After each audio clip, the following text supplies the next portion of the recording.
A stranger wrote 7 words on my coffee cup that morning, and those 7 words are the only reason I'm still alive. I was standing in a hospital waiting room, my hands shaking so badly I could barely hold the small paper cup of water a nurse had given me.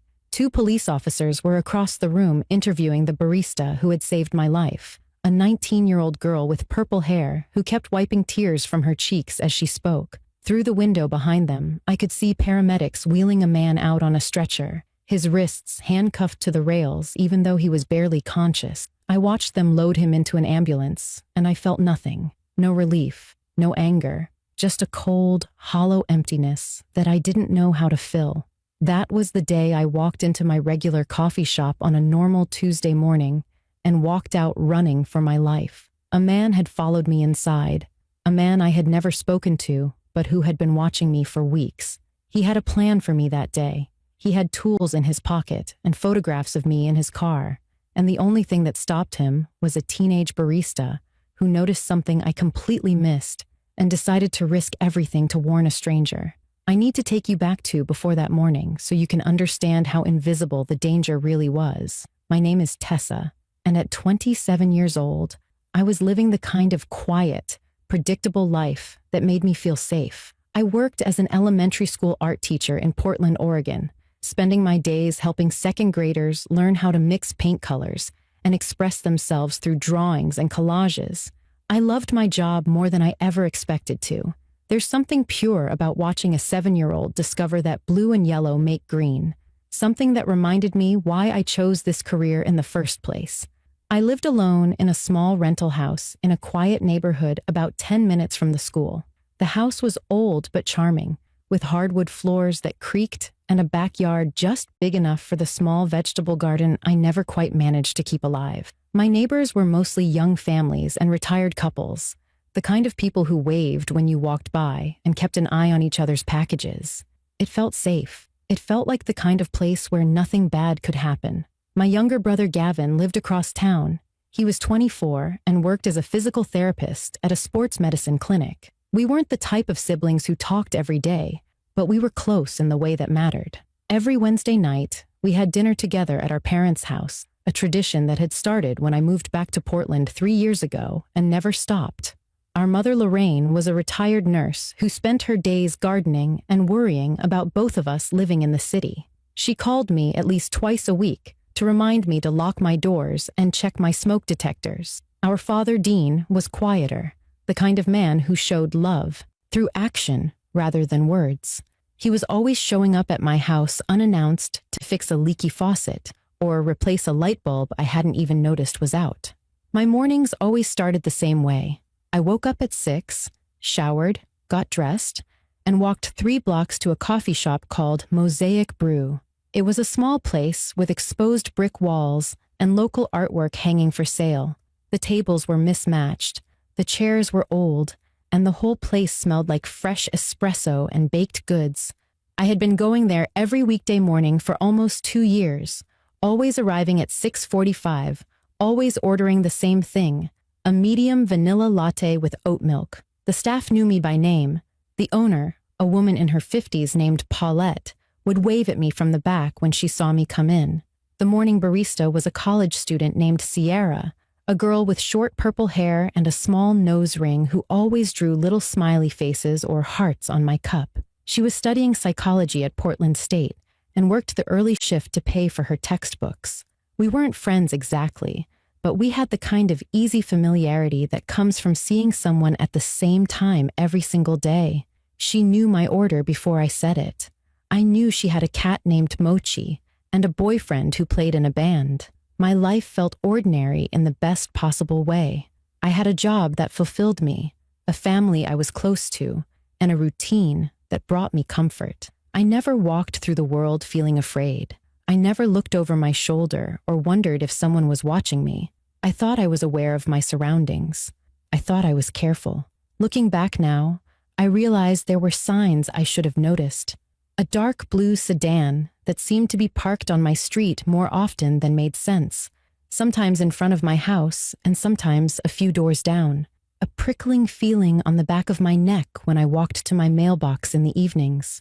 A man I vaguely remembered seeing at the grocery store one week, then at the gas station the next, then at the park where I sometimes walked on Saturday mornings. He never spoke to me. He never came close enough to seem threatening.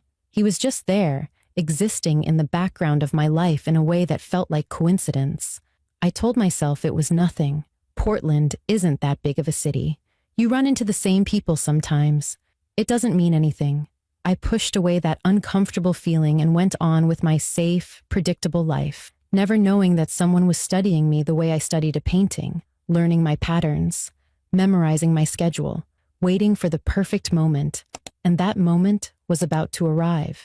Subscribe for more stories and tell me where you're watching from. The Tuesday morning that changed everything started exactly like every other morning. I woke up at 6, took a shower, and put on my usual work outfit, a soft green cardigan over a white blouse and dark jeans.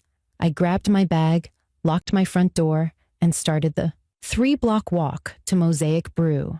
The air was cool and damp the way Portland mornings always are in early spring. A light fog hung over the neighborhood, softening the edges of everything.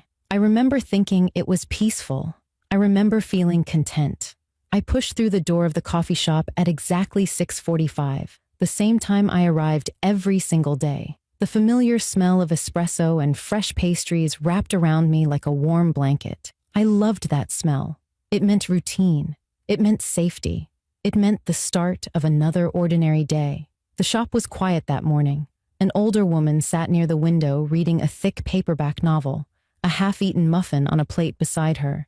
A young man with noise-canceling headphones was hunched over a laptop at one of the corner tables, his fingers moving rapidly across the keyboard. And near the door, at a small table I usually walked right past, sat a man I didn't recognize. I didn't pay much attention to him at first. He was looking at his phone, scrolling through something with one hand while his other hand rested on the table.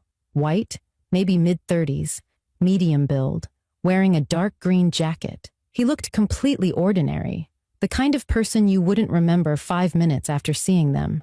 I got in line behind a woman ordering a complicated drink with extra foam and no sugar. While I waited, I glanced toward the counter and smiled at Sierra. She was already looking at me, and she smiled back, but something about it felt off. The smile was there on her lips, but it didn't reach her eyes. Her face looked tight, almost strained, and her gaze kept flickering toward the man near the door. I assumed she was just tired. Opening shifts start at 5 in the morning. Anyone would be exhausted. The woman in front of me finally finished ordering and stepped aside. I moved up to the counter. "Hey, Tessa." "The usual?" Sierra's voice was bright, but there was something underneath it. A slight tremor I had never heard before. Her hands were busy preparing to make my drink, but they seemed to be moving faster than normal, almost rushed. "Yes, please. Medium vanilla latte. Oat milk. Coming right up." She turned away to the espresso machine, and I stepped to the side to wait. I pulled out my phone and scrolled through my email, deleting a few spam messages and scanning a newsletter from the school district. Normal things. Mindless things. I wasn't paying attention to anything around me. Sierra finished my drink in record time. Usually she took her time, making small talk while the espresso pulled and the milk steamed. Today she worked in silence, her back to me, her shoulders tense. When she turned around and handed me the cup, she held my gaze for a moment longer than usual. Her eyes were wide, and I could see something in them that I couldn't name. Fear, urgency, a desperate plea. Her hand was trembling slightly when she released the cup into my grip. I looked down automatically, expecting to see her usual smiley face or a little heart drawn in black marker. Instead, there were words. 7 words written in small, hurried letters along the side of the cup. "Don't drink this. Act normal and leave." My brain couldn't process what I was reading. For a moment, I thought it was a joke, some kind of prank Sierra was playing that I didn't understand. I almost laughed. I almost asked her what she meant. Then I looked up and saw her face. She wasn't laughing. Her jaw was clenched so tight I could see the muscles in her neck straining. She gave me the tiniest shake of her head, so small that anyone else would have missed it. Then she mouthed a single word, her lips barely moving. "Now." Something cold spread through my chest. I didn't understand what was happening, but every instinct in my body suddenly screamed that I needed to listen. I needed to move. I needed to get out of this coffee shop right now. I turned toward the door, forcing my legs to move at a normal pace. Casual, relaxed, like nothing was wrong. The man near the entrance was still looking at his phone, but as I started walking, his eyes flicked up toward me, just for a second, just long enough for me to see that he wasn't really looking at his phone at all. He was watching me. He had been watching me the entire time. I pushed through the door and stepped onto the sidewalk. The cool morning air hit my face. My heart was pounding so hard I could hear it in my ears.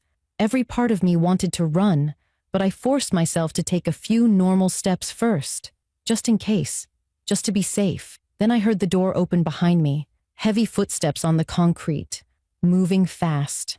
I dropped my coffee and ran.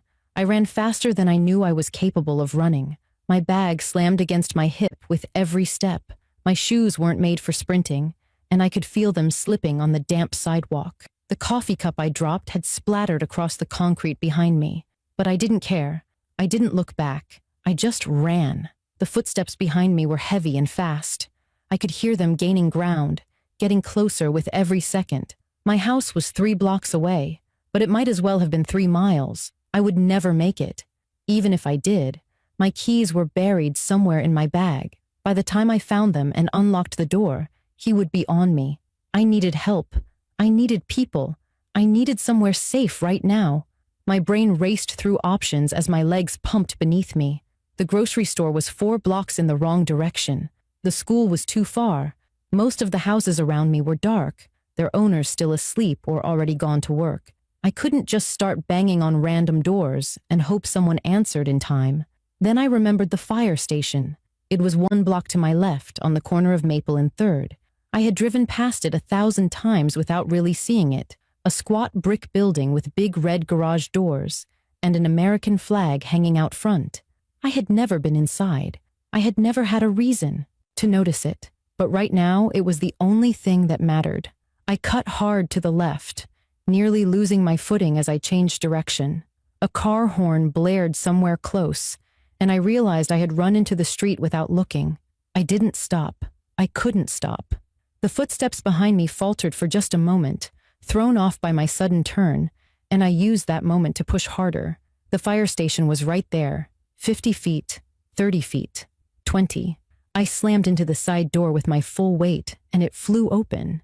I stumbled into a garage bay where 2 firefighters were standing near a big red truck, checking equipment and talking quietly.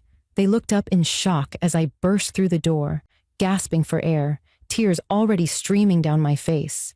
"Someone's chasing me." The words came out broken, barely louder than a whisper. "Please help me, please." One of them moved immediately. She was tall, with short gray hair and a calm, commanding presence. Without a word, she strode toward the door I had just come through and stepped outside. The other firefighter, a younger man with a shaved head, guided me behind the fire truck and told me to stay low. "You're safe now. Just stay right here. We've got you." I crouched behind the massive wheel of the truck, my back pressed against the cold metal, my whole body trembling so violently I could barely breathe. I pressed my hands over my mouth to keep from sobbing out loud. Every sound felt amplified. The hum of the fluorescent lights overhead, the distant rumble of traffic, my own heartbeat crashing in my ears. Then I heard voices outside.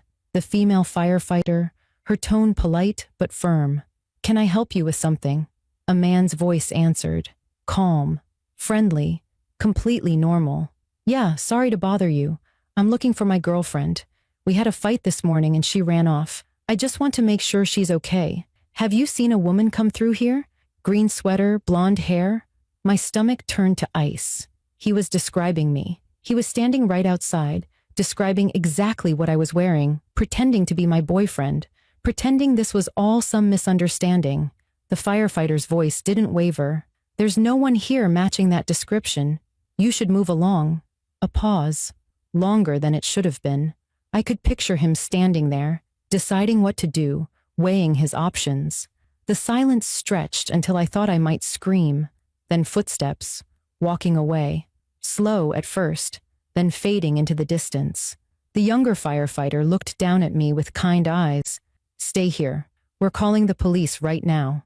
I nodded, but I couldn't speak. I couldn't do anything except stay crouched behind that fire truck, shaking and crying, waiting for someone to tell me it was finally over. 2 patrol cars pulled into the fire station lot, their lights flashing, but sirens off. Officers climbed out and spoke briefly with the firefighters before one of them, a woman with her dark hair pulled back, in a tight bun, approached me. She introduced herself as Officer Ruiz and asked if I could describe the man who had followed me.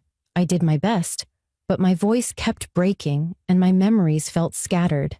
White male, mid-30s, medium build, brown hair, dark green jacket. It wasn't much. It could have described 100 different men in Portland. Officer Ruiz wrote everything down and told me I was doing great. She asked if there was anywhere the man might have gone, anyone he might have contacted, any reason I could think of why someone would follow me. I shook my head to every question. I had no idea who he was. I had never seen him before that morning. At least that's what I thought at the time. Another officer offered to drive me back to Mosaic Brew to speak with the barista who had warned me. I agreed, even though part of me never wanted to see that coffee shop again. I needed to understand what had happened. I needed to know what Sierra had seen that made her write those words on my cup. When we pulled up outside the shop, there were already 2 more police cars parked at the curb. The morning rush had been cleared out, and a closed sign hung in the window. Inside, Sierra was sitting in a chair behind the counter, her hands wrapped around a cup of tea, her face pale and streaked with tears. When she saw me walk through the door, she stood up so fast her chair scraped against the floor. "Oh my God, are you okay? Did he hurt you?" I shook my head, and before I could say anything else, she crossed the space between us and threw her arms around me. She was shaking almost as badly as I was. "I didn't know what to do," she whispered against my shoulder. I was so scared. I thought if I said something out loud, he would hear me. I thought he might hurt both of us. I held onto her and let her cry, even though I barely knew her. In that moment, she felt like the only person in the world who understood what I had just been through. The police separated us to take our statements. Sierra sat with Officer Ruiz while I waited nearby, close enough to hear fragments of what she was saying. She told them the man had come into the shop right after me. He ordered a black coffee, paid in cash, and sat down at the table nearest the door. But he never touched his drink. He just sat there, staring at me the entire time I was in line. Sierra said something about him felt wrong from the moment he walked in. The way his eyes tracked my every movement. The way his leg bounced nervously under the table. The way he positioned himself between me and the only exit. Then she noticed something that made her blood run cold. While I was looking at my phone, the man reached into his jacket pocket and pulled something out. He held it low, in his lap, where he probably thought no one could see. But Sierra was watching him. She saw exactly what he was holding. A syringe, small, filled with clear liquid, the needle already uncapped. She didn't know what was in it. She didn't know what he was planning to do.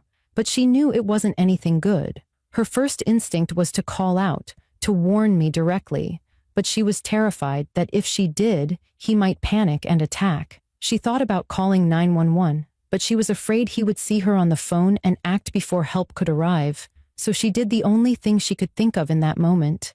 She grabbed a marker and wrote on my cup, praying that I would read it, praying that I would understand. The police found him 2 hours later. He was sitting in his car, a dark blue sedan, parked on a side street 3 blocks from my house. The same car I had seen on my street so many times, and dismissed as nothing.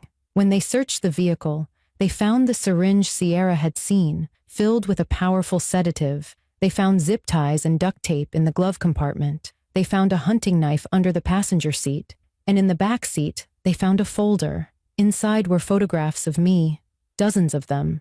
Me walking to my car in the school parking lot. Me pushing a cart through the grocery store. Me standing at my classroom window, visible through the glass. Me watering the plants on my front porch in the evening light. He had been watching me for 6 weeks.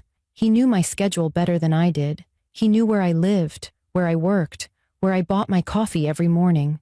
That Tuesday, he had finally decided it was time. His name was Gregory Linden. He was 34 years old, worked as an IT technician at a company downtown, and had no prior criminal record. There was no connection between us. We had never met, never spoken, never crossed paths in any way that I could remember. He told police he first noticed me at a coffee shop 2 months earlier, not Mosaic Brew, but another place across town I had stopped at randomly one Saturday afternoon. Something about me caught his attention, and from that moment on, he couldn't let go. He found out where I lived by following me home that same day. He learned my schedule by watching me for weeks, noting the times I left for work, the routes I took, the places I visited. He knew I went to Mosaic Brew every weekday at 6:45. He knew I walked the 3 blocks alone. He knew my classroom was on the east side of the school building, and that I sometimes stayed late to clean up after my students. He had been planning what he called his introduction for over a month. The syringe contained a sedative strong enough to knock me unconscious within seconds. His plan was to approach me outside the coffee shop, inject me before I could react, and carry me to his car like a boyfriend helping his tired girlfriend. From there, the police said they didn't know exactly what he intended. He wasn't talking, and honestly, I didn't want to know. Gregory Linden was charged with stalking, attempted kidnapping, and possession of a controlled substance with intent to cause harm. His trial lasted 3 days. I testified on the second day, sitting in a witness box 15 feet away from the man who had hunted me for 6 weeks. My voice was steady, but under the table my hands shook the entire time. I didn't look at him. I couldn't. I just stared at the prosecutor and answered every question as clearly as I could. He was convicted on all charges and sentenced to 15 years in prison. The judge called his behavior calculated and predatory. She said it was only through the quick thinking of a brave young woman that a tragedy had been prevented. I cried when she said that. Not for myself, but for Sierra, who was sitting in the gallery behind me. I couldn't go back to my rental house after that. The first night I tried to sleep there, I lay awake until dawn, listening to every creak and rustle, convinced I heard footsteps outside my window. I moved out 2 weeks later. My parents wanted me to come home, but I wasn't ready to give up my life in Portland. Instead, I found an apartment in a secure building downtown, with a doorman and cameras in every hallway. Gavin helped me move. He didn't say much, but he stayed with me the first 3 nights, sleeping on my couch so I wouldn't be alone. I still teach art to second graders. I still love watching their faces light up when they discover something new, but I drive to work now instead of walking. I vary my schedule so I'm never too predictable. I pay attention to the cars on my street and the people in my periphery. I trust my instincts when something feels wrong. Sierra and I became real friends after everything happened. She transferred to a different coffee shop closer to her campus, and I visit her there every few weeks. She always makes my vanilla latte with oat milk and draws a little heart on the cup. Every time I see it, I think about how different my life could have been, how close I came to disappearing. I asked her once why she did it, why she risked herself for a customer she barely knew. She thought about it for a moment, then shrugged. Something felt wrong. I couldn't just stand there and do nothing. What if everyone always looked away? What if nobody ever helped? That question changed something in me. I think about it every single day now. I notice things I never noticed before. The woman on the bus who looks uncomfortable when a stranger sits too close. The girl at the grocery store who keeps glancing nervously at a man following her through the aisles. The teenager at the park who seems afraid of the person walking behind her. I don't look away anymore. I can't. Because I know what it feels like to be watched by someone who means you harm. And I know what it feels like to be saved by someone who simply chose to pay attention. 7 words on a coffee cup saved my life. Now I try to be the kind of person who writes those words for someone else.